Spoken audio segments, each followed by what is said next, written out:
इचलकरंजी शहरातील 23 घोषित झोपडपट्टीतील लाभार्थ्यांना प्रॉपर्टी कार्ड मिळावं तसंच नेहरू नगर भागातल्या नागरिकांना दुकानदारांना फाळा लावण्यासाठी माजी उपनगराध्यक्ष रवी राजपुते यांनी महापौर उदय धातुंडे यांना निवेदन दिलं होतं। त्याप्रमाणे 30 एप्रिलला झालेल्या महासभेमध्ये कागल आणि जयसिंगपूर कोल्हापूर भरतीवर प्रॉपर्टी कार्ड कशा पद्धतीनं दिलेले आहेत हे पाहण्यासाठी महापौर, उपमहापौर, अतिरिक्त आयुक्त, उपायुक्त, सहसंचालक नगर रचनाकार रवी राजपुते, गटनेते विठ्ठल चोपडे, विरोधी पक्षनेते उदयसिंह पाटील यांची समिती नेमली गेली। त्या संदर्भातील पत्र आणि नेहरू नगरमधील दुकानदार आणि लाभार्थी यांना फाळा लावण्यासाठी केलेला पत्रव्यवहार त्यावेळी महापौर झोपडपट्टीधारकांना प्रॉपर्टी कार्ड देण्यासाठी आमदार डॉक्टर राहुल आवाडे, माजी आमदार प्रकाश आवाडे, माजी आमदार सुरेशराव हळवणकर यांच्या मदतीनं झोपडपट्टीत राहणाऱ्या लाभार्थ्यांना प्रॉपर्टी कार्ड मिळवून देणार असा ठराव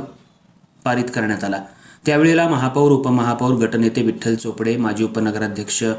रवी राजपुते, बचाटे यांचा सत्कार करण्यात आला। त्यावेळेस प्रशांत कांबळे सर, बाबूराव पोळ, श्रीकांत बडे, आरिफ मोमीन, लियाकत जमादार चाचा, प्रताप नाईक, अल्फाज मोमीन, अशोक कदम,